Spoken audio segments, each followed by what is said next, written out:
A high-stakes corporate meeting turns explosive when a powerful CEO loses control and hurls documents at his pregnant wife in front of the entire boardroom. But what he doesn't know is that every second of his rage is being recorded. And the man about to walk through those doors, the chairman himself, isn't just his boss. He's her father. What follows is a story of justice, betrayal, and a woman who refused to stay silent. This isn't just about one meeting. It's about a carefully constructed trap, shocking revelations, and a revenge plot 3 years in the making. If you love stories where truth prevails and karma strikes hard, smash that like button and subscribe. Drop a comment telling us where you're watching from. Trust me, you won't want to miss how this ends. The security camera footage would later become the most watched corporate scandal video in internet history. Timestamp 9:47 a.m. A glass conference table reflecting fluorescent lights. A pregnant woman flinching as papers explode through the air. 12 executives frozen in their seats. And a red recording light, blinking steadily in the corner. But that moment was still 72 hours away. Grace Whitmore stood in front of her bathroom mirror, smoothing down the fabric of her navy maternity dress. 8 months pregnant, and she could barely recognize herself anymore. Not just the physical changes, though those were obvious enough. It was something in her eyes, a wariness that hadn't been there 2 years ago when she married Derek Blackwell. "You're wearing that," Derek's voice cut through her thoughts. He stood in the doorway of their penthouse bedroom, already dressed in his charcoal suit, phone in hand. Grace turned. "I thought it looked professional." "It makes you look tired." He walked over, pulled a burgundy dress from her closet. "This one, it brings color to your face."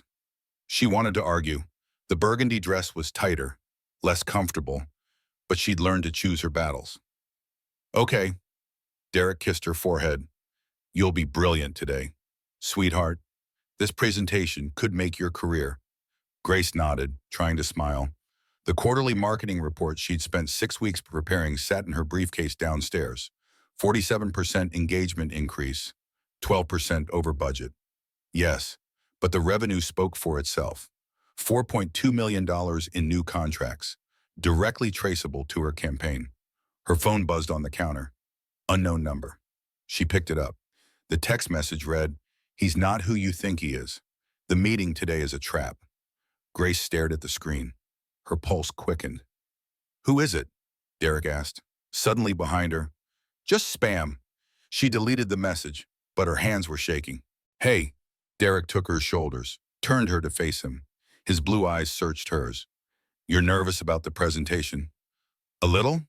"Don't be. The board loves you. I made sure of that." He smiled. "I'm your biggest supporter. Remember?" She nodded, pushing down the unease in her stomach. Derek had approved every expense in her budget. She had his signatures, his emails, his explicit authorization. Today was supposed to be her triumph. 40 minutes later, Grace walked through the glass doors of Blackwell Industries headquarters. The building rose 43 stories above downtown Manhattan, all steel and ambition. She'd worked here for 5 years, the last 3 as vice president of marketing. Her father had gotten her the interview, though she'd never told anyone that. Thomas Whitmore, the company's chairman, had been mostly absent from her life since she was 12. Her mother's doing. She'd always assumed some bitter divorce settlement that kept father and daughter apart. Rachel Montgomery met her at the elevator, Grace's best friend and the company's HR director. Rachel had been her lifeline for the past year. "How are you feeling?" Rachel asked, pressing the button for the 38th floor. "Like I'm about to either get promoted or give birth in the middle of a PowerPoint." Rachel laughed, but it sounded forced. "Grace, I need to tell you something. Derek's been in closed-door meetings all morning with James Caldwell and Vanessa Sterling." Grace's stomach tightened.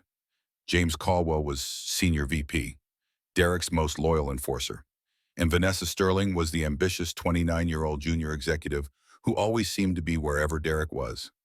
"Probably just prep for the board meeting," Grace said, not believing her own words. "Maybe," Rachel's voice was careful, "but something feels off. Derek wouldn't look at me when I asked what they were discussing." The elevator doors opened. The boardroom was at the end of a long corridor, walls lined with framed photos of company milestones. Grace had her photo up there somewhere. VP of the Year, 20, 22, back when everything had seemed possible. Grace, Rachel grabbed her arm. If anything weird happens in there, I've got your back. I know you do. They walked together to the boardroom doors. Through the glass, Grace could see the board members already seated, 12 of them, all men except for 2 women. At the head of the table sat Derek, her husband, looking perfectly composed in his gray suit, and next to him, setting up a laptop presentation, was Vanessa Sterling. Using Grace's data, Grace's blood went cold. What is she doing? Rachel peered through the glass. Oh no. Grace pushed through the doors. Every head turned toward her. Derek's expression was unreadable. Grace, you're here. Good. Derek gestured to an empty seat halfway down the table. Not at the front. Not next to him. We were just getting started. I was supposed to present the quarterly marketing report. Grace's voice came out smaller than she intended. Change of plans. Derek smiled, but it didn't reach his eyes. Vanessa will be presenting the preliminary findings. You'll have a chance to respond afterward. Preliminary findings. Respond. The words landed like stones. Grace sat down slowly, setting her briefcase beside her chair. Around the table, board members shifted uncomfortably. No one would meet her eyes. Vanessa Sterling clicked to the first slide. It showed Grace's marketing campaign data, but the numbers were highlighted in red. As you can see, Vanessa began, her voice smooth and confident, the Q3 marketing expenditure exceeded the approved budget by 12.3%. That's nearly $400,000 in unauthorized spending. Grace's heart hammered. That's not unauthorized. I have approval for every expense. Derek held up a hand. Let her finish. Grace, Vanessa continued. The campaign did generate engagement, but at what cost? This level of overspending, without proper authorization, represents a serious breach of fiscal responsibility. I have authorization, Grace repeated, louder now. Derek, you approved these budgets yourself. I have your signature on every request. Derek's expression hardened. Grace, can you explain these unauthorized expenses? She stared at him. This couldn't be happening. You're joking. Do I look like I'm joking? Grace fumbled with her briefcase, pulled out the folder of approved budget requests. Her hands shook as she opened it. Here, your signature, your email approval, your James Caldwell cleared his throat. Mr. Blackwell, should I present the evidence? Evidence? James pulled out his own folder, slid copies down the table. Grace grabbed one. Her blood turned to ice. They were budget requests, in her name, with Derek's signature marked rejected in red ink. Emails from Derek to James, discussing how Grace had gone rogue with the spending. That's forged, Grace whispered. Those aren't real. They're from the company server, James said smoothly. Time-stamped and verified by IT. Grace looked at Derek, really looked at him, and in that moment, she saw the truth in his eyes. This was planned, orchestrated, a trap. Derek, please, her voice broke. You know these are fake. Derek stood, walked slowly around the table until he was standing behind her chair. The board members watched in silence. Grace, he said quietly, you've embarrassed this company. You've embarrassed me. The campaign went over budget because you made decisions without consultation. You forged my approvals, and now you're lying about it in front of the entire board. I'm not lying. Tears burned her eyes. The baby kicked hard, as if sensing her distress. Sit down, Derek said, his voice dropping to a dangerous whisper, and let the adults handle this. Grace sat frozen. Around her, 12 board members stared at their papers. No one spoke. No one defended her. She was utterly alone. The silence in the boardroom pressed down like a physical weight. Grace's hands gripped the armrests of her chair, her knuckles white. She could feel the baby moving inside her, restless and agitated. Or maybe that was just her own racing heart. Derek returned to the head of the table, adjusting his tie. The gesture was casual, practiced, like a predator that knows its prey is cornered. Let's refocus on the actual numbers, Derek said, his tone shifting to professional neutrality. Vanessa, continue. Vanessa Sterling clicked to the next slide. More of Grace's data, twisted into something unrecognizable. Revenue numbers were isolated from context. Expenditures were emphasized without showing return on investment. It was a masterclass in manipulation. Grace found her voice. The campaign brought in $4.2 million in new contracts. The budget overrun was 12%, but the revenue increase was 47%. Any first-year analyst can see that's a massive win. A win? Derek's eyebrows rose. James, what's our policy on unauthorized spending? James Caldwell spoke without looking at Grace. Immediate review and potential termination, regardless of outcomes. Fiscal discipline is non-negotiable. I didn't spend unauthorized funds, Grace said, her voice rising. She stood up, bracing herself against the table. You all know me. I've worked here for 5 years. I've never broken protocol. Never. One of the older board members, a man named Richard Hartley, shifted uncomfortably. Mr. Blackwell, perhaps we should review the documentation more carefully before. The documentation is clear. Derek interrupted. My signature was forged. Grace acted alone. That's a lie, Grace said flatly. The room went still. You could hear the ventilation system humming. Derek's expression darkened. Excuse me. You're lying. Everyone in this room knows it. Grace's fear was transforming into something else. Anger. You approved every single expense. You celebrated this campaign. You told me it was the best work our department had ever done. Watch your tone, Derek said quietly. Or what? The words came out before Grace could stop them. Derek stood motionless for 3 seconds. Then he reached down and grabbed the quarterly report binder in front of him. The heavy document, 400 pages of research and analysis that Grace had spent 6 weeks preparing, and he hurled it across the table. The binder hit the polished surface, exploded open. Papers erupted into the air like startled birds. Loose sheets flew everywhere. Several struck Grace's shoulder. One hit her pregnant belly. Grace gasped, both hands instinctively covering her stomach. The baby kicked violently. Around the table, every board member jerked backward. Someone knocked over a water glass. The sound of shattering crystal cut through the shock. Jesus Christ, Rachel whispered from the back of the room. Derek didn't move. His chest heaved, but his face had gone cold. Next time you speak to me, with that tone, remember who signs your paycheck. Remember who gave you this opportunity. Remember your place. Grace couldn't breathe. The papers settled around her feet like snow. Her hands pressed against her belly, feeling the baby's distressed movements. Are you insane? Richard Hartley half stood from his chair.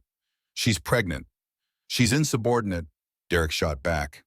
And if you have a problem with how I run this company, Richard, there's the door. Richard sat back down. Grace looked around the table. 12 faces? 12 people who had worked with her for years. Not one stood up. Not one spoke in her defense. Rachel started to move forward, but James Caldwell stepped in her path, blocking her. I think, James said smoothly, we all need to take a breath and remember we're professionals. Professionals, Grace repeated numbly. She bent down slowly, started gathering the scattered papers with shaking hands. Leave them, Derek commanded. She ignored him, kept picking up pages, her quarterly report, her work, 6 weeks of analysis and strategy, now trash on a boardroom floor. I said leave them. Grace straightened, clutching a handful of papers. No. For a moment, Derek looked like he might come around the table again. Then his phone buzzed. He glanced at it, and something in his expression shifted. Satisfaction. This meeting is over, he announced. Grace, you're suspended pending an internal investigation. Leave your badge and keys with security on your way out. You can't. I'm the CEO. I can do whatever I want. Derek gathered his materials, nodded to Vanessa. Miss Sterling, excellent presentation. Let's continue this discussion in my office. Vanessa followed him out. The board members filed out after them, avoiding Grace's eyes. Within 90 seconds, the room was empty except for Grace and Rachel. Grace stood amid the scattered papers, holding her belly. The baby had finally stopped kicking. The sudden stillness was somehow worse. Grace, Rachel's voice was thick with tears. We need to document this. Right now. That camera. She pointed to the corner of the ceiling. The security camera caught everything. Grace looked up. A small red light blinked steadily. recording. Something ignited in her chest. Get that footage. Right now. They ran down the corridor, past the confused assistants, to the elevator. Rachel jabbed the button for the IT department on the 26th floor. The ride down felt eternal. Derek has admin access, Rachel said, thinking out loud. He could delete it remotely. We need to move fast. The elevator doors opened. They sprinted through the IT department. Workers looked up in surprise as two women, one heavily pregnant, ran past cubicles. Paul Morrison looked up from his computer. He was the senior IT manager, a quiet man in his 40s who'd always been kind to Grace. Paul, Grace gasped, out of breath. I need the boardroom security footage from this morning. Right now, before it gets deleted. Paul's eyes widened. Grace, I'm not supposed to. Please, she grabbed his desk for support. Derek just assaulted me in front of the entire board. That camera recorded it. If that footage disappears, I have nothing. Paul looked between Grace and Rachel, made his decision. Sit down before you fall down. Give me 5 minutes. Grace sank into a chair. Her hands wouldn't stop shaking. Paul's fingers flew across his keyboard. The security system backs up to a separate server every hour. Mr. Blackwell doesn't have access to the backup system. Only the chairman does. How long until the next backup? Rachel asked. 17 minutes, but I can manually trigger it now. More typing. There. It's copying to the secure server. Now I just need to pull a copy for you before his computer screen went black. What? Paul hit keys frantically. No. What's happening? Grace leaned forward. Remote admin override. Someone's accessing my system. Paul's screen flickered back to life. A command prompt appeared. Text scrolled across the screen, deleting boardroom files. Can you stop it? Rachel gripped Paul's chair. I can try to. Paul's hands moved frantically. Wait, the backup server. It's separate. The files there are safe. Grace watched the screen. The original files vanished. Deleted. Gone. But Paul pulled up another window. The backup completed. I have it. He grabbed a USB drive from his drawer, plugged it in. Copying now. This is everything. Video, audio, timestamps, metadata. The progress bar crawled across the screen. 50%, 75%. Paul's phone rang. He glanced at the caller ID. It's Mr. Blackwell. Don't answer, Grace said. 90%. The phone rang again. 100%. Got it. Paul ejected the drive, pressed it into Grace's palm. This never happened. I never saw you. Thank you, Grace whispered. They left through the fire stairs, avoiding the main corridors. Grace clutched the USB drive like it was made of gold. This was evidence. Proof. The truth captured in digital form. Rachel walked her to the parking garage. Take this straight to a lawyer, not your regular attorney, someone who specializes in employment law and harassment cases. I know someone. Grace's voice was steadier now. Sarah Bennett? She helped my college roommate with a discrimination case. Good. Go now. And Grace.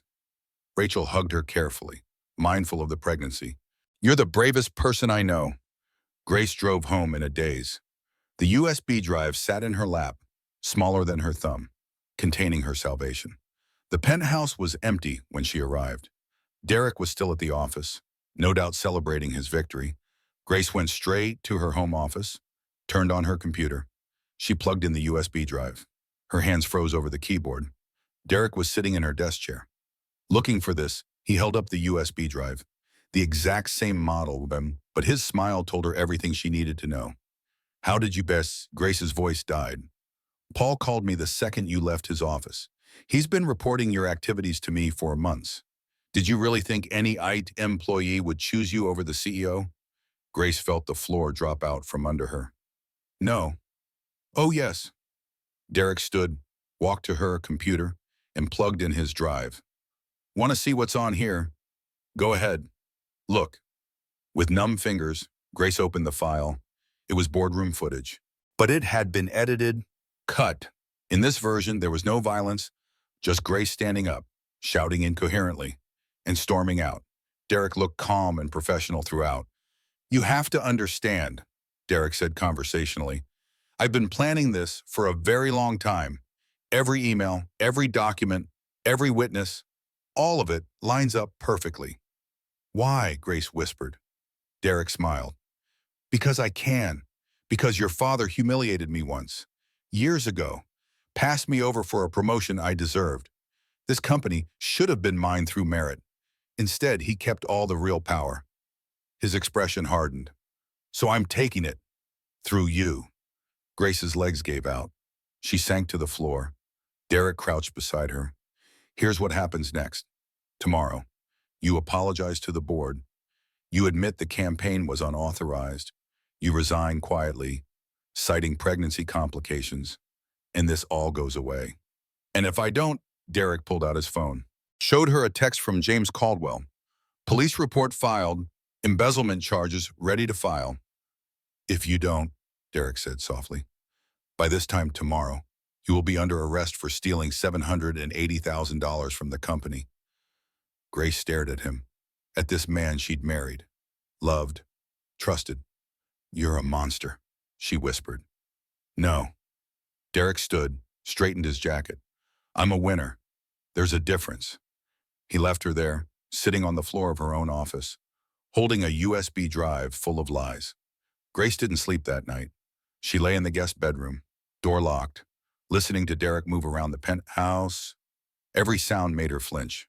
Every footstep in the hallway sent her heart racing. At 1:30 a.m., she texted Rachel, "Can I come over?" Rachel's response came immediately, "Yes, come now." Grace packed a small bag, moving quietly. She didn't have much in the way of her own possessions anymore. Derek had always been generous with gifts, expensive clothes and jewelry, but somehow her actual belongings had dwindled over the years. All her important documents were in his safe, her grandmother's wedding ring, her childhood photos, even her passport. She made it to the front door before Derek appeared in the hallway. Going somewhere, Grace's hand froze on the doorknob. To Rachel's. At 1 a.m., while 8 months pregnant, Derek leaned against the wall, utterly relaxed. That seems unwise. I need space to think. Think about what your confession is due tomorrow at 9. There's nothing to think about.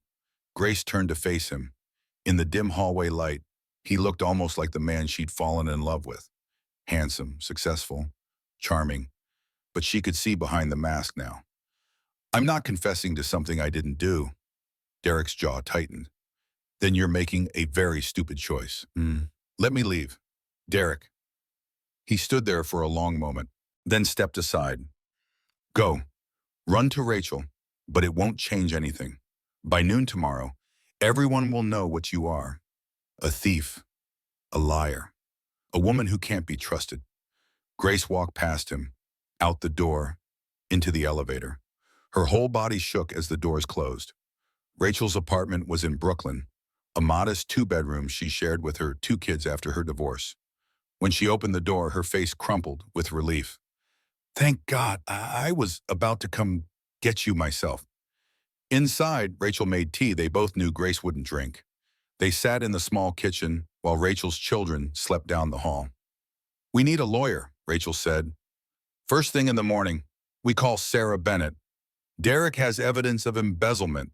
Rachel, somehow he moved money and made it look like I did it. Grace's hands trembled around her mug. I don't know how to fight someone who controls everything. You fight with the truth, with people who believe you. Who believes me, the board? They watched him throw things at me and said nothing. Grace's voice cracked. The IT guy turned on me. How many others has Derek bought? Rachel reached across the table, took Grace's hand. I believe you. That's one. We'll find more. At 2:17 a.m., someone pounded on Rachel's door. Both women froze. The pounding came again. Harder. Authoritative. NYPD, open the door. Grace's blood turned to ice. No, he wouldn't. But he would. Of course he would. Rachel opened the door. 2 police officers stood in the hallway, faces professionally neutral. We're looking for Grace Whitmore, the older officer said. I'm Grace Whitmore. She stood, willing her voice to stay steady. Ma'am, you're under arrest for embezzlement and corporate fraud. The officer pulled out handcuffs. You have the right to remain silent. The Miranda rights washed over her like white noise. This wasn't happening. Couldn't be happening. Wait, Rachel stepped forward. She's 8 months pregnant. You can't, ma'am, please step back. Rachel's children appeared in the hallway, rubbing sleep from their eyes. Mommy, what's happening? Grace looked at those confused young faces as cold metal closed around her wrists. Rachel, I'm so sorry. I'm so sorry. Don't apologize. Rachel's voice was fierce. I'm calling Sarah Bennett right now. Don't say anything until she gets there. They led Grace out in handcuffs. In the hallway, neighbors peered out from cracked doors. In the lobby, the night doorman stared. On the street, a police car waited, lights flashing blue and red against the building's views. At the precinct, they processed her like any other criminal. Fingerprints, mugshot, intake paperwork. The female officer handling her was not unkind, but not sympathetic either. First offense, she asked, typing into a computer. I didn't do anything, Grace said quietly. That's for the courts to decide. Medical conditions. I'm 33 weeks pregnant. The officer looked up. You have a doctor I should call. Dr. Helen Morse, she's my OB, but also my therapist. Noted. Bail hearing is tomorrow at 10 a.m. Until then, you'll be in a holding cell. The cell was cold. Concrete walls, metal bench, one thin blanket that smelled of industrial detergent. Grace sat on the bench, hands on her belly, trying to stay calm for the baby. But the baby knew. Of course the baby knew. She could feel the distress in every movement, every kick. I'm sorry she whispered. I'm so sorry. At 4 a.m., the cramps started, mild at first, then sharper. Grace stood up, paced the tiny cell. The cramping got worse. Then she felt it, wetness between her legs. Help, she called out. Her voice came out weak. She tried again, louder. I need help. A guard appeared, took one look at her face and yelled for the medic. Things moved quickly after that. Paramedics, an ambulance, still in handcuffs, still under arrest. Grace was rushed to the nearest hospital. The emergency room was chaos. Bright lights, rushed voices, someone cutting away her clothes, monitors beeping. Doctor, Helen Morse appeared like a guardian angel, somehow already there. Her calm presence cutting through Grace's panic. Grace, listen to me. Look at me. Dr. Morse took her hand. You're having contractions. Your blood pressure is dangerously high. We need to stop the contractions and stabilize you, or you could go into premature labor. The baby, Grace gasped, is still okay. Oh, but we need to keep her that way. I need you to breathe with me. In through your nose, out through your mouth. They gave her medication to stop the contractions. IV fluids for dehydration. Magnesium sulfate for her blood pressure. Through it all, the handcuff remained locked to the hospital bed's rail. As dawn light filtered through the hospital window, Grace lay exhausted, watching the fetal monitor. The baby's heartbeat, steady and strong. The only good thing in this nightmare. Dr. Morse pulled up a chair. Grace, I need you to listen to me very carefully. Your stress levels are catastrophic. Your blood pressure is still dangerously elevated even with medication. If you don't get out of this situation, if this stress continues, you will lose this baby. Do you understand? Grace nodded numbly. I'm going to recommend to the judge that you be released on medical grounds, but that's just the first step. You need to fight this. Whatever's happening, whoever is doing this to you, you need to fight. I don't know how, Grace whispered. He's taken everything. Then you find what he hasn't taken. You find allies. You find evidence. You find your voice. Morse squeezed her hand. Because that baby girl needs her mother. And right now, her mother is giving up. The words stung because they were true. A nurse knocked softly. Dr. Morse, her bail hearing has been moved up. The judge is coming here. Within an hour, Grace was sitting up in her hospital bed, still handcuffed, facing a judge via video conference. Sarah Bennett, the attorney Rachel had called, appeared on the screen beside the judge. Your Honor, Sarah spoke clearly. My client is 8 months pregnant and just experienced a medical emergency directly caused by the extreme stress of her wrongful arrest. Dr. Helen Morse has stated in writing that continued incarceration poses an immediate threat to both mother and child. I'm requesting immediate release on her own recognizance. Pending trial. The prosecutor appeared on screen. Your Honor, the defendant is accused of embezzling $780,000. She has the means and motivation to flee. Her means and motivation. Sarah's voice sharpened. She just spent 6 hours in a jail cell and nearly lost her baby. Her passport is held by her husband. Her accounts have been frozen by him. She has nowhere to run and no way to run there. The judge looked tired. Bail is set at $500,000. If the defendant can post bail, she may await trial at home under house arrest with electronic monitoring. Next case. The screen went dark. Grace stared at the blank monitor. $500,000. Derek had frozen her accounts. She had maybe $3,000 in cash, hidden in an old coat pocket. I can't make bail, she said. Sarah Bennett's face appeared on her phone, taking over the video connection. I'll work on it. In the meantime, Dr. Morse has gotten you 72 hours medical hold here instead of returning to jail. Use that time to rest, to heal, and to think about everyone who might help you. After Sarah disconnected, Grace lay back against the pillows. Through the window, she could see the city waking up, people heading to work, living normal lives. Her phone returned to her with her belongings, sat on the bedside table. She picked it up, scrolled through contacts. Most were colleagues at Blackwell Industries. Derek's friends, people who would never believe her over him. Then she saw one name that made her pause. Thomas Whitmore, chairman of Blackwell Industries. Her father, they hadn't spoken in 3 months. Their relationship had always been distant, cordial but cold. A quarterly lunch, birthday cards, nothing more. But he was the only person with more power than Derek. Grace's finger hovered over the call button. What if he didn't believe her? What if Derek had already gotten to him? What if she had no choice but to try? She pressed call. The phone rang 3 times before a familiar voice answered. Grace, I was wondering when you'd call.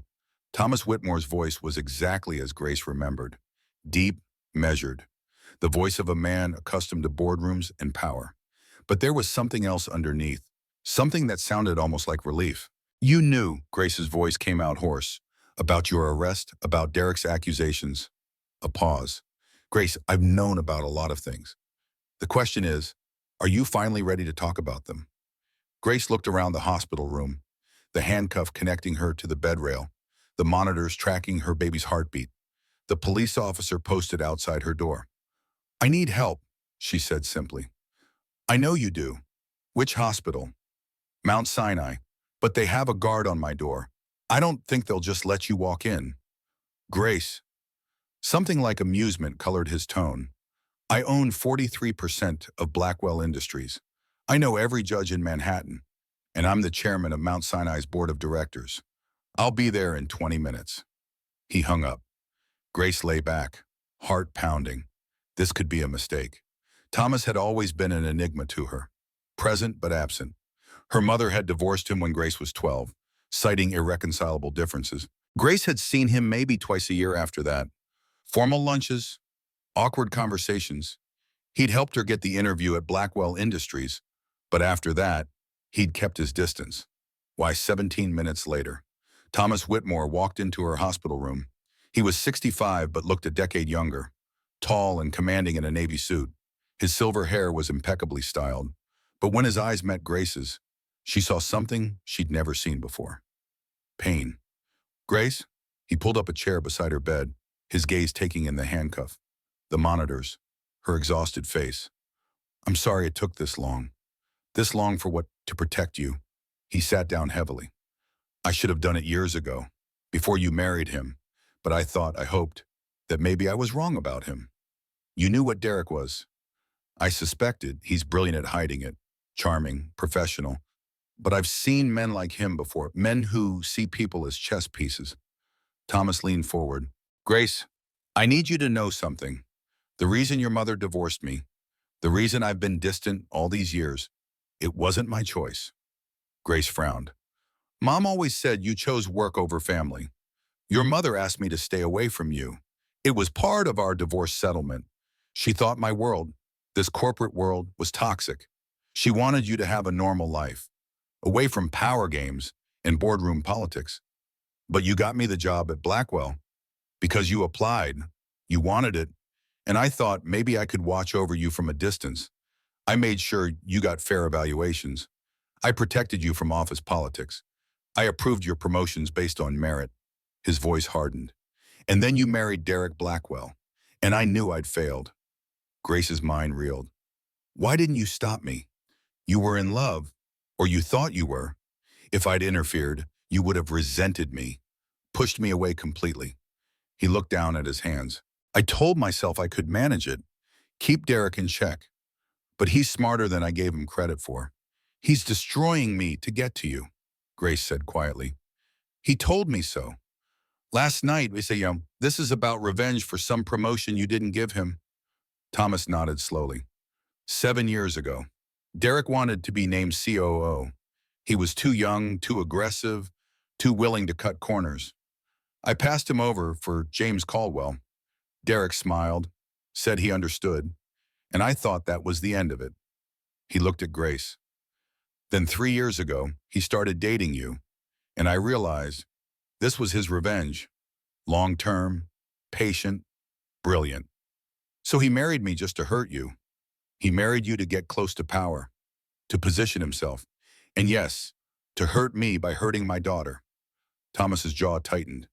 Which is why we're going to destroy him. Grace wanted to believe him, but she'd believed Derek once too. How he has evidence, forged documents, fake emails, money trails. He's thought of everything. Not everything. Thomas pulled out his phone. The boardroom has security cameras. I know you and Rachel tried to get the footage. Derek deleted it, and the IT manager was working for him. Derek deleted the public server footage. Thomas pulled up a video file on his phone. But he doesn't know about the chairman's secure backup. All company security footage routes through a private server that only I can access. It's been company policy for 20 years, established after an embezzlement scandal back in 2003. He turned the phone toward her. Grace watched the video.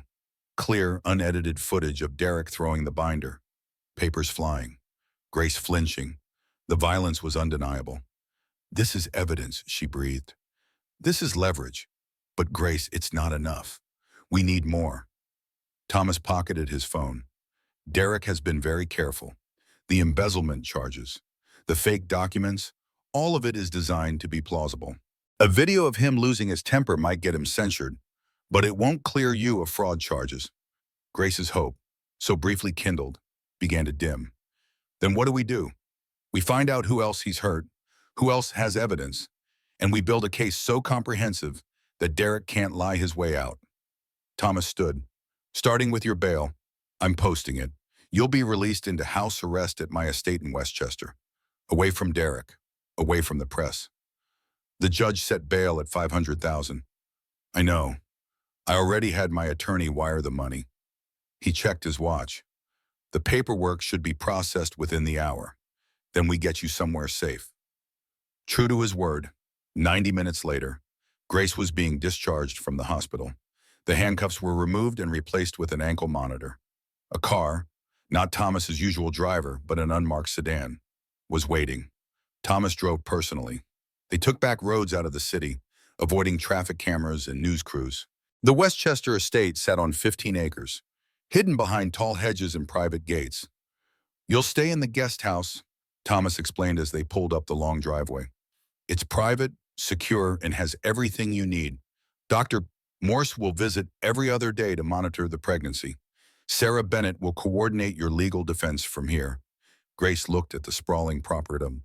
Why are you doing this? Thomas turned off the engine, sat in silence for a moment. Because I failed you once when your mother took you away. I should have fought harder.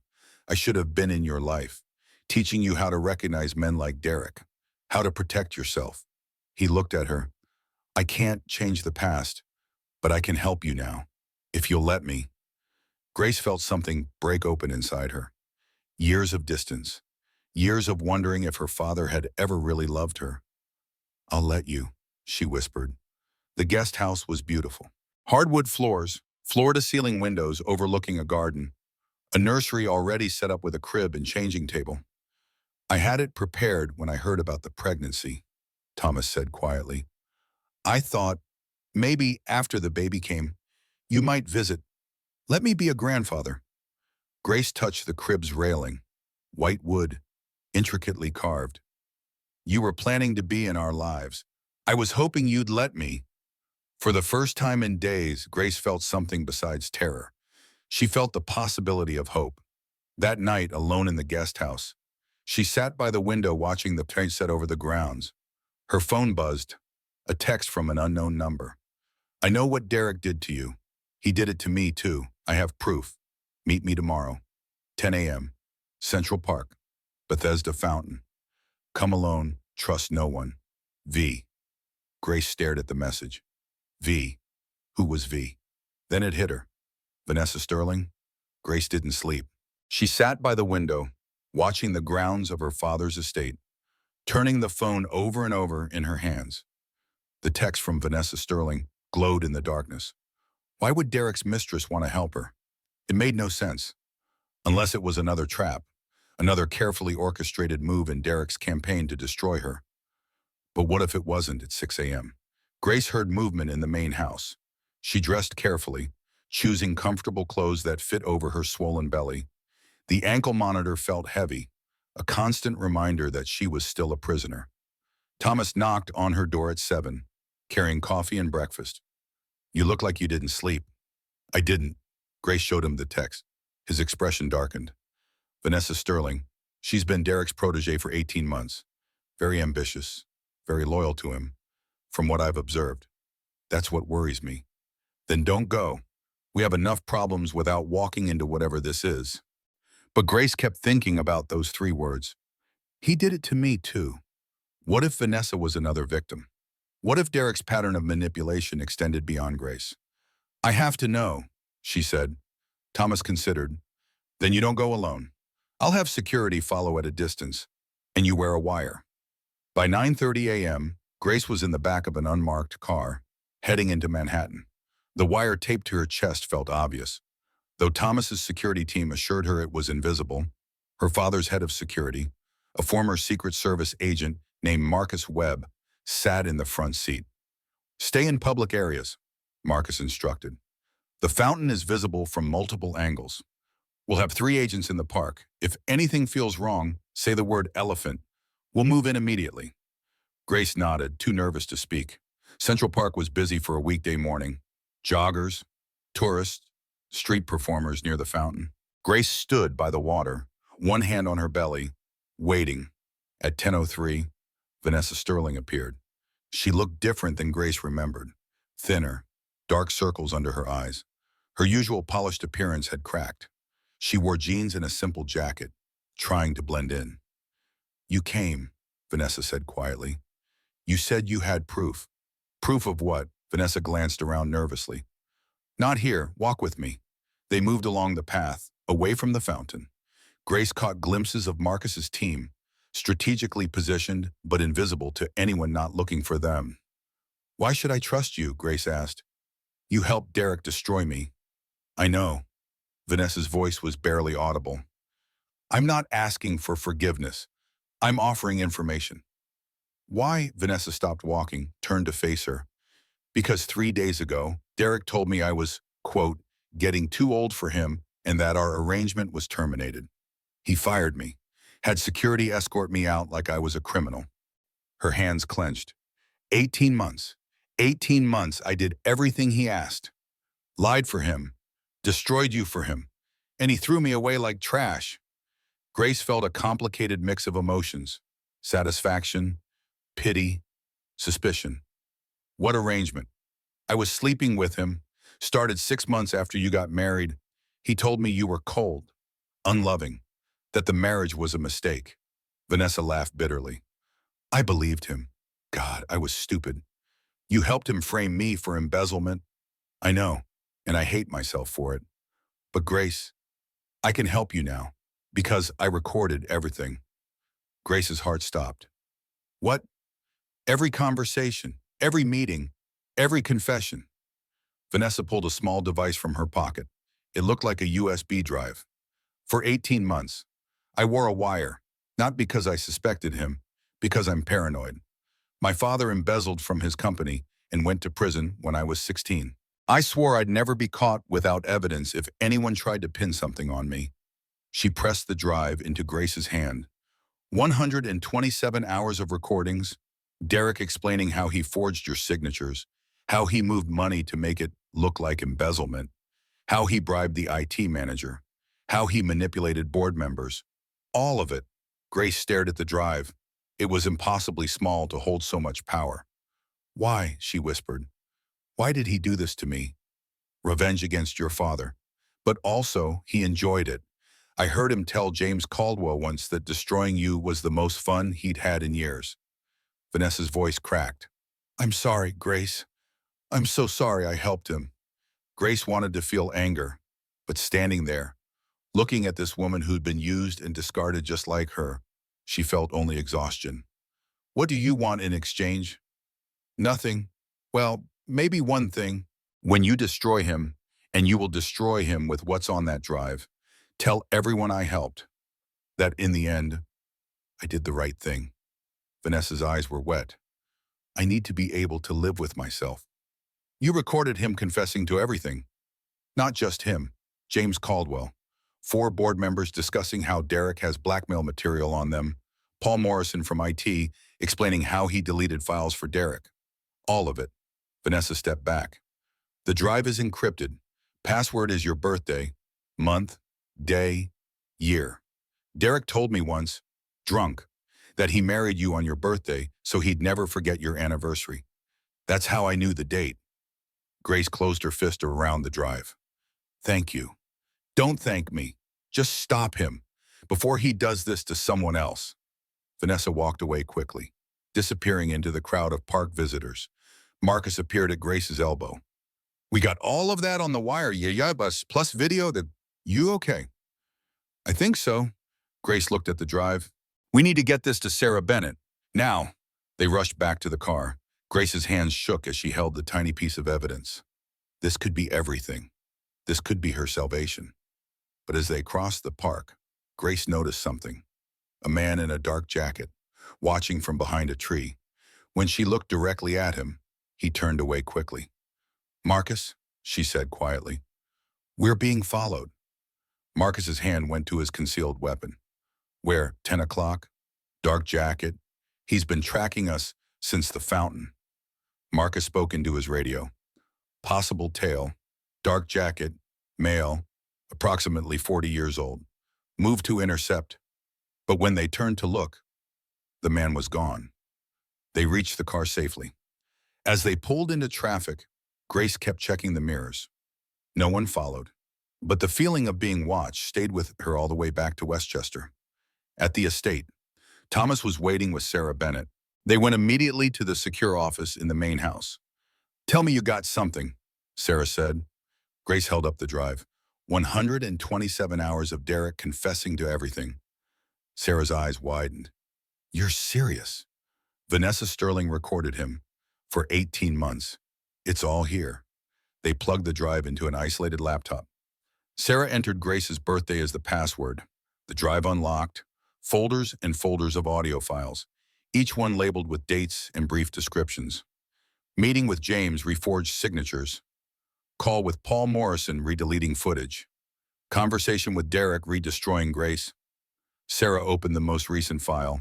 Derek's voice filled the room, clear as crystal. The beauty of it, James, is that she has no idea how deep this goes. Every document, every email, every witness. I've controlled the narrative from the beginning. By the time this is over, Grace Whitmore will be a cautionary tale. A woman who married above her station and tried to steal her way to the top. James Caldwell's voice responded. What about her father? The chairman has resources. Thomas Whitmore has a heart condition. Diagnosed 6 months ago. Hasn't told anyone, including Grace, the stress of this situation. His daughter facing prison. It could literally kill him. Derek laughed. Either way, I win. The recording ended. Grace looked at her father. You have a heart condition. Thomas's face was pale. It's being managed. I didn't want to worry you. Derek knows. He's been planning this, knowing it could kill you. Sarah held up a hand. Let's focus. This recording is admissible evidence. With this, we can get the charges dropped. We can go after Derek for fraud, conspiracy, domestic abuse. How long will that take? Grace asked. With evidence this clear, we could move for dismissal of charges within days. The DA will want to cut a deal to avoid the embarrassment of prosecuting an innocent woman. Sarah's expression hardened. Then we go after everyone involved. Derek, James, the board members who participated. We burn it all down. Do it, Thomas said quietly. All of it. Sarah started making calls. Within an hour, she'd arranged an emergency meeting with the district attorney. By evening, 6 lawyers were working on the case. Grace sat in the guest house, watching the sun set again. The ankle monitor felt lighter somehow. Freedom was close. Justice was possible. Her phone rang. Unknown number. Against her better judgment, she answered. Hello, Grace. Derek's voice was cold. I hear you've been busy. Her blood froze. How did you?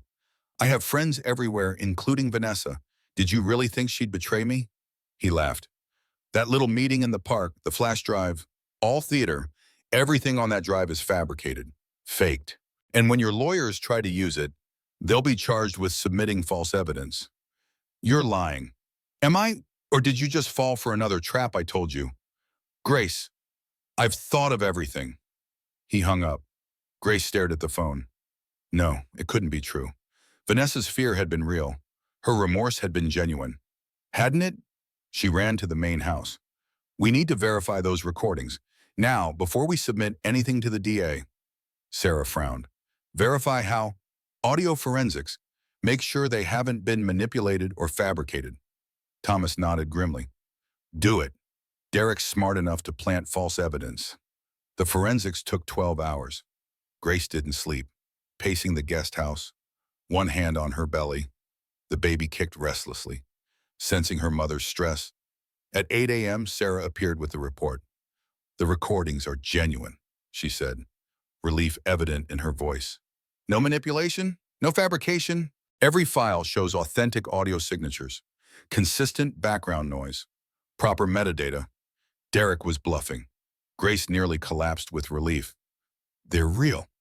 They're real. And we're filing motions today. But as Sarah left, Grace couldn't shake the feeling. Derek's confidence on that phone call had been absolute. What if he had one more play, one more trap she hadn't seen? She pulled out her phone, called Vanessa. The number was disconnected. The courthouse steps were chaos. News vans lined the street. Reporters shouted questions.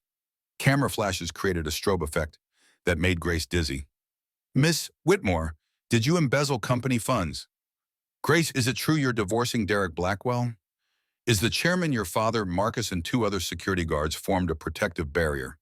Moving Grace through the crowd, she kept her head down, one hand on her pregnant belly. 34 weeks now.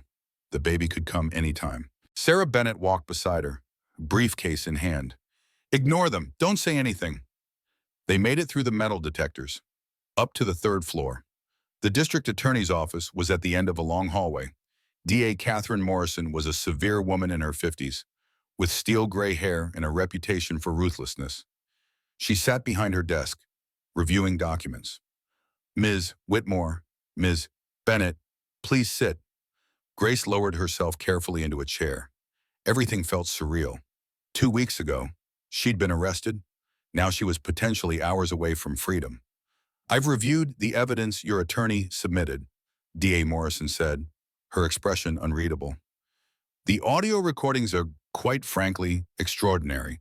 127 hours of Derek Blackwell confessing to fraud, conspiracy, and manipulating evidence. Then you'll drop the charges, Sarah said, and I will, but I need something from Ms. Whitmore first. The DA looked at Grace. I need you to testify. Against Derek Blackwell, James Caldwell, and everyone else involved. Full cooperation. Grace had expected this. What if I say no? Then the charges stay. You go to trial, you might win, given this evidence, but there's always risk. Jury trials are unpredictable. That's coercion, Sarah objected. That's justice. D.A. Morrison leaned forward. Your client was a victim, but she's also the only person who can put all the pieces together for Amari. Her testimony, combined with the recordings, will put Derek Blackwell in prison for 15 years minimum. Grace thought about Derek's face when he'd thrown those papers, his cold enjoyment of her suffering, the way he'd orchestrated her destruction like it was a game. I'll testify, she said. Sarah squeezed her hand in support. D.A. Morrison nodded. Then as of this moment, all charges against Grace Whitmore are dismissed. Ms. Whitmore, you're free to go. The ankle monitor came off that afternoon. Grace stood in the guest house bathroom, staring at the red indentation on her skin where the device had been. Free. For the first time in 2 weeks, she was free. But freedom brought new challenges. She had no job, no home of her own. Her reputation was shredded across every news outlet. Her marriage was over, and she was about to become a single mother. Thomas found her there, staring at her reflection. How are you feeling? Lost, she admitted. Everything I built, everything I thought I was. Derek took it. No. Thomas sat on the edge of the bathtub. Derek took the things he gave you. The job at Blackwell Industries, the penthouse, the lifestyle. But your skills, your intelligence, your strength, those are yours. He never gave you those. You had them all along. I don't feel strong. I feel broken. Broken things can be fixed or rebuilt into something better. He stood. Come with me. I want to show you something. They walked to the main house, through corridors Grace barely remembered from childhood visits. Thomas led her to a large room that had been converted into an office. But not his usual office. This one was different. The walls were covered with photos. Grace as a child, Grace graduating college, Grace at her wedding, her quarterly reports from work, framed like art. Every promotion announcement, every achievement. I've been documenting your life, Thomas said quietly. Every success, every milestone. Your mother sent me photos even when we weren't speaking. She wanted me to know you, even if I couldn't be close to you. Grace walked along the wall, tears streaming down her face. Here was evidence of a father's love. Quiet, distant, but constant. Why didn't you tell me? Because I didn't think I had the right. I'd agreed to stay away, but I never stopped watching. Never stopped being proud. He touched one photo, Grace accepting an award. When Derek started destroying you, I wanted to intervene, but I knew if I did too soon, he'd find a way to make it worse. I had to wait until the trap was fully sprung, until he'd revealed himself completely. He almost won, but he didn't, because you're stronger than he ever understood. Thomas turned to face her. Grace, I know you feel lost right now, but I have a proposition. Start your own consultancy. Marketing, strategic planning, everything you're brilliant at. I'll be your first client. So will a dozen other companies I have connections with. Dad, I can't take charity. It's not charity, it's business. You're one of the best marketing strategists in the industry. That didn't change just because Derek tried to destroy your reputation. He pulled a folder from his desk. I had Sarah draw up the papers. Whitmore Consulting, owned entirely by you, your company, your rules. Grace took the folder with shaking hands. I don't know what to say. Well, say you'll think about it. You don't have to decide now. Take time. Heal. Focus on the baby. He smiled. But when you're ready, the opportunity will be here. That night, Grace sat in the nursery, rocking slowly in the chair Thomas had bought. The windows looked out over the grounds, now dark except for security lights. Her phone buzzed. A text from Rachel. I resigned today. She told Derek and the board exactly what I think of them, looking for new opportunities. Want to start a company together? Grace smiled. Maybe rebuilding was possible. Another text came, this one from an unknown number, but the content made it clear who'd sent it. Federal agents executed search warrants at Blackwell Industries today, seized Derek's computers, files, everything. He tried to run. They arrested him in the parking garage. Thought you'd want to know. Sarah, Grace's hands trembled. It was happening. Really happening. Over the next 3 days, the story exploded across every news outlet. Federal prosecutors filed charges against Derek Blackwell, James Caldwell, and 6 board members. The recordings Vanessa provided were leaked to the press. Within hours, everyone knew the truth. Derek's arrest photos went viral. The polished CEO, now in an orange jumpsuit, looking defeated. Grace watched the news coverage from the safety of her father's estate. Each report brought more vindication, but also more exhaustion. She didn't feel triumphant. She felt empty. On the fourth day, Vanessa Sterling called. "I saw the news," she said. "They got him. They got him," Grace confirmed. "Where are you?" Witness protection. Sort of. The FBI is keeping me in a safe house until the trial." A pause. "Oh, Grace, I need you to know. Everything I told you in the park was true. I recorded Derek to protect myself, but I also did it because, toward the end, I realized what he really was. A monster. Why did your number get disconnected?" "FBI made me ditch my phone. Security protocol. I got a new one specifically to call you. Derek called me, said the recordings were fake, that you were still working for him." Vanessa laughed bitterly. "Of course he did. One last mind game. He couldn't accept that someone actually betrayed him." Her voice softened. "How's the baby?" "Due in 3 weeks. Healthy, according to my doctor." "Good. That's good." Vanessa hesitated. "I don't expect forgiveness, but I hope maybe someday you can understand he was very good at making people believe him." "I know," Grace said quietly. "I believed him too." After they hung up, Grace sat in the nursery, hands on her belly. The baby kicked, strong and insistent. "Your father is going to prison," she whispered. "And I don't know how to feel about that. Part of me is glad, part of me is sad for what we lost, or what I thought we had." The baby kicked again, as if to say she understood. Grace pulled out her laptop, opened a blank document. Sarah had asked her to start writing down everything she remembered, every manipulation, every lie, every moment of a bind. It would form the foundation of her testimony. She started typing. "My name is Grace Whitmore. I was married to Derek Blackwell for 2 years. This is my story." The words flowed. Hours passed. By dawn, she had 20 pages. By the end of the week, she had a full account. 93 pages of testimony. Sarah read it with tears in her eyes. "This is powerful, Grace. Devastating. The jury will convict him based on this alone." But Grace knew the real trial was still ahead. Not in a courtroom, in her own heart. Could she truly move forward? Could she build a new life from the ashes of the old one?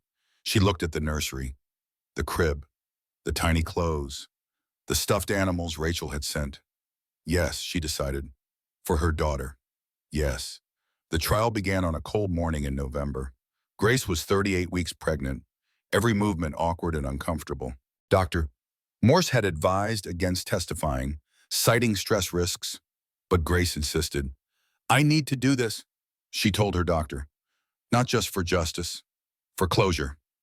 The courtroom was packed. Media filled the gallery. Derek sat at the defense table in an expensive suit, looking calm and confident.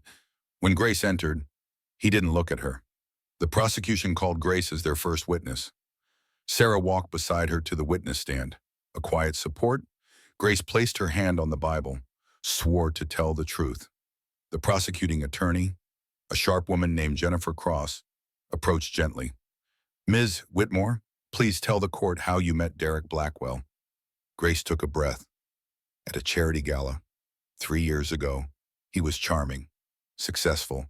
He made me feel like I was the only person in the room." "When did you marry?" 2 years ago. On my birthday.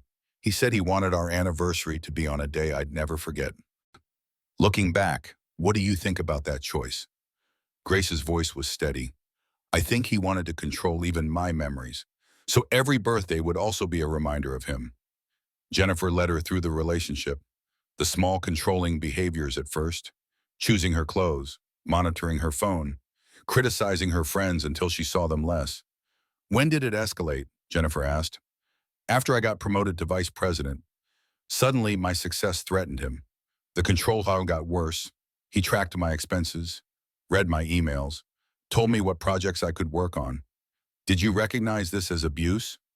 "Not at first. He was subtle.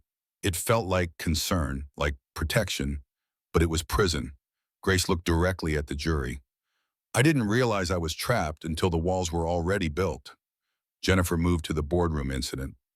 Ms. Whitmore, can you describe what happened on September 15th? Grace recounted every detail. The meeting, the false accusations, the forged documents, Derek throwing the binder. Were you hurt? Physically bruised, scared. But the worst part was watching 12 people to sit there and do nothing. They saw what he did. No one stopped him. Why do you think that was? Because Derek had made himself untouchable. Through charm, through fear, through blackmail. Grace gestured to the evidence table where Vanessa's recordings were cataloged. You've heard the tapes. He controlled everyone. Derek's attorney, a slick man named Richard Frost, cross-examined aggressively. Miss Whitmore, isn't it true you were having performance issues at work? No. Isn't it true your marketing campaign went significantly over budget? It went 12% over budget and generated $4.2 million in new revenue. That's a return on investment of over 1,000%. Frost's smile was condescending. You seem very focused on defending your professional capabilities. Isn't it possible Derek was simply holding you accountable, and you interpreted that as abuse? Grace met his eyes. Throwing papers at your pregnant wife isn't accountability. It's assault. The courtroom murmured. The judge called for order. Frost tried a different angle. You claim Derek controlled you, but you're a successful, educated woman, vice president of a major corporation. Why didn't you just leave? This was the question Grace had been dreading. Because by the time I understood what was happening, I was already isolated. My friends were gone. My financial accounts were monitored. I was pregnant, and I was terrified. Terrified of what? Of losing everything. My career, my home, my reputation. Derek made it clear that if I left, he would destroy me. And he did exactly that, even when I tried to stay. The testimony lasted 3 days. Grace recounted every manipulation, every lie, every threat. The jury listened with rapt attention. When Vanessa Sterling took the stand, the atmosphere shifted. She was nervous, hands shaking, but her testimony was damning. Derek told me explicitly that destroying Grace was revenge against her father. Vanessa said, he married her specifically to hurt Thomas Whitmore. Grace was collateral damage. Did Derek ever express remorse? Jennifer Cross asked. Never. He enjoyed it, called it the most entertaining project of his career. Vanessa's voice broke. I helped him. I'll regret that forever. But I'm here now to tell the truth. Derek's defense tried to paint Vanessa as a scorned mistress, bitter about being fired. But the recordings spoke for themselves. Derek's voice, crystal clear, confessing to everything. The trial lasted 2 weeks. Grace attended every day, sitting beside her father in the gallery. Thomas held her hand through the hardest testimony. On the 13th day, the defense rested without calling Derek to the stand. Too risky, given the recordings. The jury deliberated for 6 hours. Grace was in the courthouse cafeteria when the verdict came in. Sarah found her there, face flushed with urgency. They're back. The courtroom was silent as the jury filed in. Grace studied their faces, trying to read the verdict before it was announced. The foreperson stood. On the count of fraud, we find the defendant guilty. On the count of conspiracy, we find the defendant guilty. On the count of domestic abuse, we find the defendant guilty. Guilty, guilty, guilty. 15 counts in total. Guilty on all of them.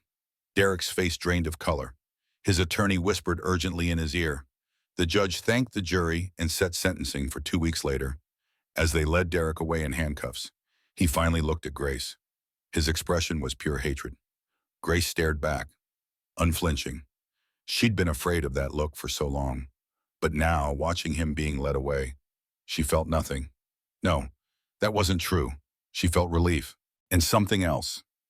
Something that someday be peace. Outside the courthouse, reporters swarmed. Sarah made a brief statement on Grace's behalf. Justice was served today. Grace Whitmore was the victim of a systematic campaign of abuse and fraud. Today, the truth prevailed. Grace stood beside her, silent, one hand on her swollen belly. She didn't need to speak. Her presence was enough. That night, she went into labor. The contractions started at 8 p.m. regular and strong. Grace was sitting in the guest house, reviewing legal documents for her new consulting company. When the first wave hit, she called Dr. Morse, who told her to come to the hospital. Thomas drove, breaking several speed limits, while Grace breathed through increasingly painful contractions. "I'm going to be a grandfather," Thomas kept saying, almost to himself. "I'm going to be there this time." Rachel met them at the hospital, having driven from Brooklyn the moment Grace called. "I'm not missing this." "No way." The labor lasted 14 hours. Long, exhausting, painful. But when Grace finally held her daughter, all of that faded away. "She's perfect," Rachel whispered, tears streaming down her face. Thomas stood at the bedside, looking at his granddaughter with wonder. "What's her name?" Grace had known for weeks. Victoria Ann Whitmore. Not Blackwell, never Blackwell. "Victoria means victory," Thomas said softly. "I know." Grace kissed her daughter's forehead. "Because she's proof that I survived. That we both did." The hospital room filled with flowers over the next few days. Gifts from colleagues who'd secretly supported Grace. Former clients who wanted to work with her new company. Women she'd never met, thanking her for speaking up. One arrangement came without a card. White lilies and roses. When Grace touched them, she found a small note tucked inside. "Congratulations. I'm sorry for everything. Be happy." Vanessa Sterling, still in witness protection, still trying to atone. Derek's sentencing happened while Grace was still in the hospital. 15 years in federal prison. James Caldwell got 12. The board members who'd participated got varying sentences and massive fines.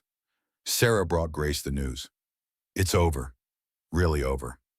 "What about appeals?" "They'll try, but with the evidence we have, they won't succeed." Sarah sat in the visitor's chair. "Grace, I've been thinking. You need someone to handle all your legal affairs. For the new company, for the divorce, for everything. I'd like that someone to be me. You want to be my attorney full-time. I want to be your attorney, your friend, and the fierce protector of everything you build from here." Sarah smiled. "What do you say?"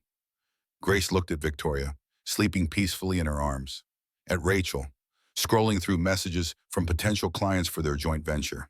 At her father, who'd fallen asleep in the corner chair, exhausted but present. "I say yes to all of it."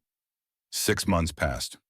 Whitmore Consulting occupied a small but elegant office in Midtown Manhattan. Grace had 2 full-time employees, Rachel as chief operating officer, and a brilliant young strategist named Maya Bradford, who'd reached out after reading about the trial. They weren't huge yet, but they were growing. Word spread that Grace Whitmore delivered results. Within 3 months, they had 8 clients. By 6 months, 20. Thomas was true to his word. He'd connected Grace with CEOs across industries, but she won the contracts on merit. Victoria grew from a tiny newborn to a robust, happy baby. She had Grace's eyes and, according to Rachel, her mother's stubborn determination. "She's already plotting world domination," Rachel joked, watching 6-month-old Victoria grab for everything in reach. Grace worked from home 3 days a week, from the office 2. She'd hired a nanny named Rose, a grandmother whose own children had grown, and who loved Victoria like her own grandchild. The balance wasn't perfect. Some days, Grace felt like she was drowning in responsibilities, but she was building something real, something hers.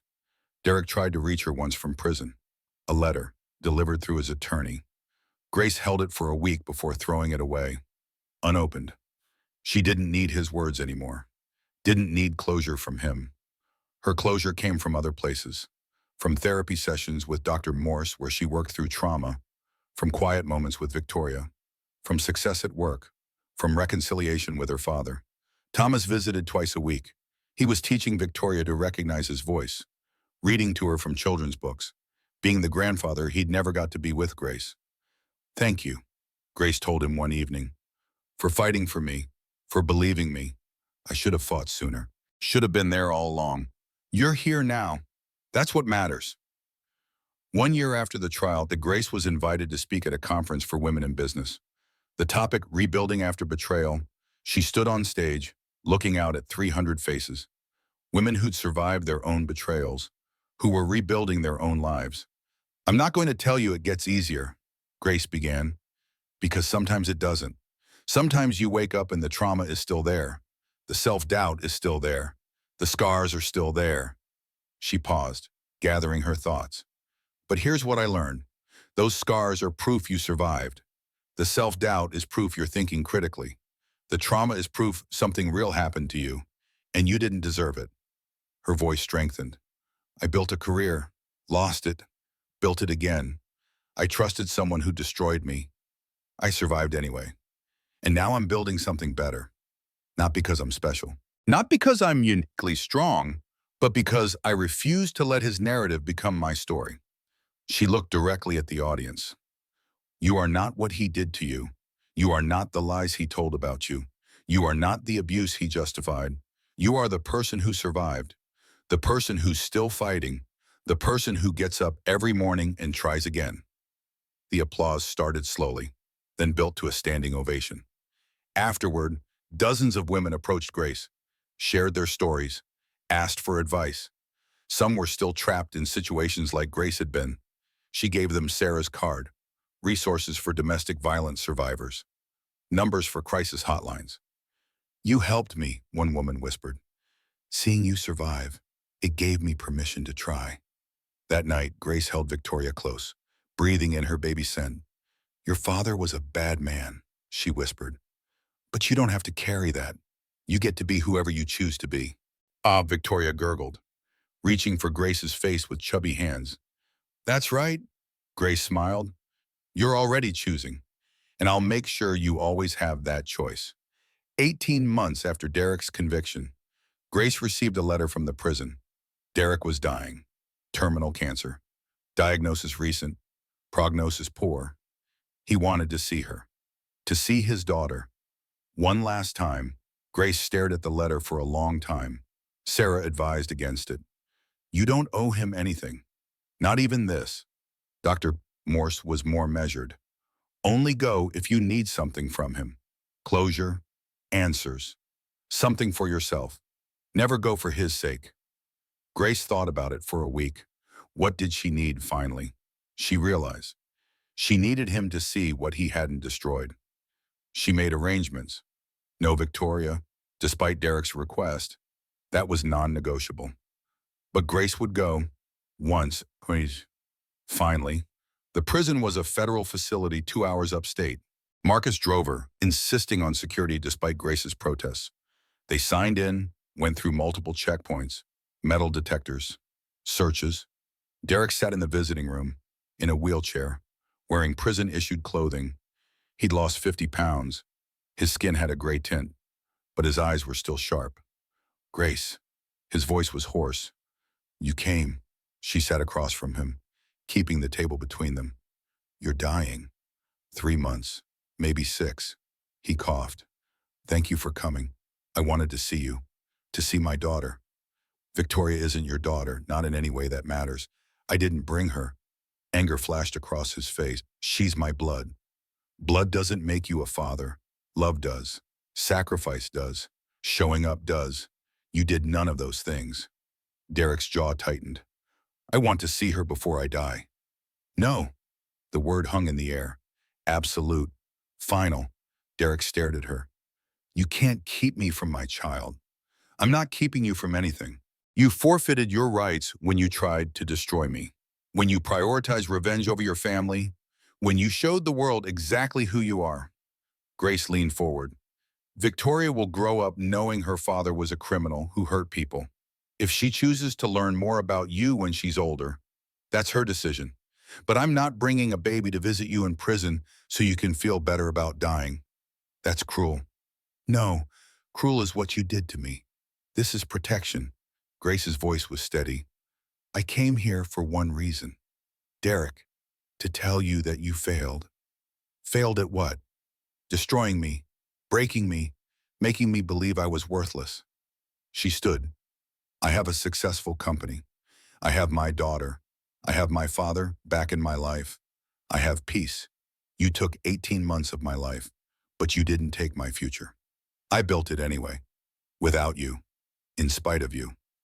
Derek's composure cracked. I made you, that job, that career, all of it was me. No. You gave me opportunities. I've made myself, my skills, my intelligence, my work ethic. Those were always mine. You just tried to take credit. I loved you, Wero, Derek said. And for the first time, his voice broke. Grace felt nothing. No pity, no satisfaction. Just emptiness where anger used to be. No, you didn't. You loved having me. There's a difference. She walked to the door, paused, turned back. I forgive you, she said quietly. Derek looked up, surprised. Not because you deserve it, because I do. Because I'm tired of carrying the weight of your choices. So I forgive you. I release you. And I'm walking away. She didn't wait for his response. Walked out of the visiting room, through the checkpoints, into the sunlight. Marcus was waiting by the car. You okay? I am. Grace climbed into the back seat. Can we stop somewhere? I want to buy flowers. Flowers. For my mother's grave. I haven't visited in years. They drove to the cemetery. Grace's mother had died 5 years ago. Cancer. Quick and brutal. Grace had been lost in her relationship with Derek at the time. The grief had been abstract, numbed by Derek's constant presence. Now, standing at the grave, Grace felt it fully. I'm sorry I let him isolate me from you, she whispered. Sorry I didn't fight harder to stay close. But Mom, I survived. I got out, and I'm raising Victoria the way you raised me. Strong, independent, free. She placed the flowers on the grave. Dad's in my life now. He told me about the divorce, about how you made him stay away to protect me. I understand. You were protecting me then. I'm protecting Victoria now. The cycle continues, but better this time. A breeze moved through the cemetery, rustling leaves. Grace stood there for a long time, letting herself feel everything. The loss, the pain, the survival, all of it. When she finally returned to the car, Marcus didn't ask questions, just drove her home. That night, Grace sat with Thomas in his study. Victoria was asleep upstairs. The house was quiet. I went to see Derek today, Grace said. Thomas looked up sharply. Why? I needed to see that he couldn't hurt me anymore. And he can't. He's dying, powerless, and I'm free. That's victory. How did it feel? Grace considered.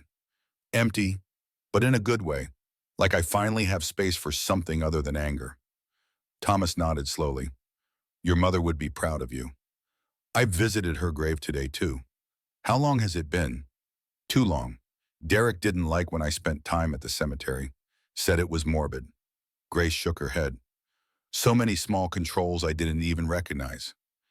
You recognize them now. That's growth. They sat in comfortable silence. Then Grace spoke again. Dad, Victoria's first birthday is next month. I want to have a party. Nothing huge, just family and close friends. Will you help me plan it? Thomas smiled. I would love nothing more. The party was perfect, small, intimate, joyful. Victoria smashed a pink cake all over her face while Rachel took 1,000 photos. Thomas gave his granddaughter a silver rattle that had been Grace's as a baby. I saved it, he explained, hoping I'd get a chance to pass it on. Sarah came with her husband and kids. Maya Bradford came with her wife. Even Vanessa Sterling sent a gift, though she didn't attend. A children's book about brave little girls. As Grace watched Victoria play with wrapping paper, ignoring her actual presence, she felt something she hadn't felt in years. Complete happiness. Uncomplicated. Pure. Thank you, she whispered to no one in particular. To the universe. To fate. To herself. Thank you for survival, for second chances, for this moment. Victoria looked up, saw her mother watching, and laughed. That laugh was everything. 3 years after Derek's trial, Grace Whitmore stood in a congressional hearing room. She'd been invited to testify about corporate abuse and the need for stronger protections for victims. The hearing room was imposing. High ceilings, cameras everywhere, senators sitting in elevated positions, looking down at the witness table. But Grace wasn't intimidated anymore. Good morning, Senator Patricia Walsh began. Ms. Whitmore, thank you for coming today. Can you tell us what happened to you? Grace took a breath. I was systematically abused. manipulated, and almost destroyed by someone who held power over both my personal and professional life. When I tried to expose what he'd done, he weaponized the legal system against me. I was arrested, charged with crimes I didn't commit, and almost lost my child because of the stress. How did you survive? Three things: evidence that couldn't be denied, support from people who believed me, and stubbornness. I refused to let his narrative become my truth. Senator Walsh leaned forward. What protections were missing? Independent oversight of corporate fraud allegations, mandatory reporting of workplace abuse, legal protections for whistleblowers that extend to family members. Derek weaponized our marriage, making it impossible for me to speak up without risking everything. Another senator spoke up. How do we balance protection with justice? Some say expanded protections lead to false accusations. Grace met his eyes. The same way we balance it in every other area of law: evidence, investigation, due process, but right now the scales tip heavily toward protecting powerful people at the expense of victims. We're asking for equal treatment, not special treatment. The testimony lasted 3 hours. Grace answered every question clearly, passionately, drawing on her experience and the experiences of other women she'd helped through her foundation, the Whitmore Foundation for Women in Crisis. In 3 years, they'd helped over 2,000 women. After the hearing, reporters swarmed. Grace made a brief statement. I'm not special. I'm just someone who survived and decided to help others survive too. If you're in an abusive situation, please know it's not your fault. You deserve help, and help exists. That evening, the foundation's phone lines were overwhelmed with calls. Back home, Victoria toddled around the living room, now a vibrant 3-year-old with opinions about everything. Mama, why are you on TV? She asked, pointing at the news coverage. Because I was telling people about something important. What important? How do you explain domestic violence to a 3-year-old? Sometimes people aren't nice. When that happens, it's important to tell anyone who can help. Victoria nodded solemnly. Like when Tommy pushed me at play school, I told teacher Rebecca. Exactly like that. You did the right thing. Thomas arrived for dinner, as he did most evenings now. He'd semi-retired, spending more time with Victoria and supporting Grace's foundation. You were magnificent today. He told Grace, Victoria, your mother would have been so proud. Later, after Victoria was in bed, Grace sat at her desk, checking foundation emails. One caught her attention. Dear Miss Whitmore, my name is Jennifer. I'm a VP at a tech company. My boss has been abusing his position. When I rejected him, he started sabotaging my projects. I've been documenting everything, but I'm scared. Then I realized, you survived. You're thriving. If you can do it, maybe I can too. Can your foundation help? Grace typed immediately. Jennifer, yes, we can help. You are not alone. Call this number tomorrow. We have attorneys who specialize in exactly this situation. Document everything. Trust your instincts. His behavior is not your fault. You are already brave for reaching out. Grace, her phone rang. Sarah calling. Did you see the Senate is moving forward with the bill? The Workplace Safety and Accountability Act. Thanks to your testimony. Grace felt tears prick her eyes. Really mandatory independent investigations, protections for whistleblowers, criminal penalties for retaliation. Grace, you changed the law. After they hung up, Grace walked to Victoria's room. Her daughter slept peacefully, surrounded by stuffed animals. I did it, Grace whispered. I turned the pain into purpose. Your father tried to destroy me. Instead, he created someone who helps destroy systems that protect abusers. She kissed Victoria's forehead. You're going to grow up in a better world. Not perfect, but better. And if anyone ever tries to hurt you, you'll have the tools to fight back. You'll know that abuse is never acceptable. That power doesn't mean permission. Victoria stirred, mumbled, Mama, and settled back to sleep. Grace returned to her office. She had a keynote speech to write, an interview about the foundation, 3 potential new clients for the consultancy, and a date, her first since Derek, with a kind man she'd met at a charity event. Life was full, complicated, sometimes overwhelming, but it was hers. She opened her laptop, pulled up the memoir she was writing. The dedication read, For Victoria, may you never need this. But if you do, may you know that survival is possible, that joy can exist after trauma, that you are more than the worst thing that happened to you. Grace began typing. Recovery isn't linear. 3 years later, I still have bad days, days when I doubt myself, when the trauma surfaces unexpectedly. But I also have good days, days when I feel strong, when I help someone else escape, when I watch my daughter laugh, knowing she'll never see me as a victim. She paused, thinking about Derek dying in prison. About justice? Imperfect but real. I don't regret the pain anymore. Not because it made me stronger, though it did, but because I survived it. Because I turned it into something meaningful. Because I refused to let it be the end of my story. Grace saved the document, closed her laptop. Through the window, the city lights sprawled before her. Once, those lights had represented prison. Now they represented possibility. She thought about the congressional hearing, the legislation moving forward, the 2,000 women helped, Whitmore Consulting thriving, her relationship with her father, rebuilt and strong, Victoria, healthy and happy and free. Derek had tried to destroy her as revenge. Instead, he'd created a survivor, an advocate, a woman who used her pain to protect others. That was his ultimate failure, and her ultimate triumph. Somewhere out there were women like she'd been, trapped, scared, believing their abusers' lies. But also out there were women like she'd become, survivors, fighters, proof that escape was possible. Grace raised her tea cup in a silent toast to survival, to justice, to second chances. To all the women still fighting, and to the little girl asleep upstairs who would grow up knowing her mother's strength. We made it, she whispered. Against everything, we made it. And in that moment, surrounded by the life she'd rebuilt from ashes, Grace Whitmore finally felt something she'd once thought impossible. Peace. Not the absence of pain, not the erasure of memory, but the deep, abiding knowledge that she was exactly where she was meant to be. Strong, free, whole, and ready for whatever came next.